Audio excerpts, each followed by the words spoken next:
নমস্কাৰ, এই মুহূৰ্তত লৈ আহিছোঁ কেইটামান খুবেই গুৰুত্বপূৰ্ণ খবৰ। আধিকাৰিকীকৰণৰ পৰা বঞ্চিত ৩,০০০ শিক্ষকৰ হাহাকাৰ। ৰাজ্যত প্ৰাথমিক আৰু মাধ্যমিক বিদ্যালয়সমূহত ২০-২৫ বছৰ ধৰি কৰ্মৰত হৈ থকাৰ পাছতো নিয়মীয়াকৰণৰ পৰা আজিও বঞ্চিত হৈ ৰৈছে ৩,৫০০ জন শিক্ষক। ডি শ্ৰেণী হিচাপে অন্তৰ্ভুক্ত কৰি আজি পৰ্যন্ত এই শিক্ষকসকলৰ পদ নিয়মীয়াকৰণৰ পৰা বঞ্চিত কৰি ৰখাত তেওঁলোকৰ পৰিয়ালত হাহাকাৰৰ সৃষ্টি হৈছে বুলি সদৰি কৰিছে সদৌ অসম চৰকাৰীভাৱে নিযুক্তিপ্ৰাপ্ত দৰমহা নোপোৱা প্ৰাথমিক শিক্ষক সংস্থাই।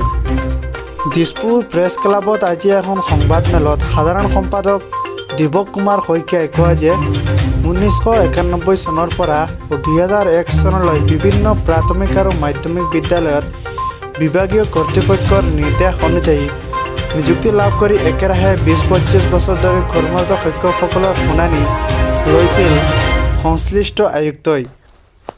প্ৰতি জিলাত শুনানি গ্ৰহণ কৰি এ, বি, চি আৰু ডি শ্ৰেণীত ভাগ কৰা হৈছিল।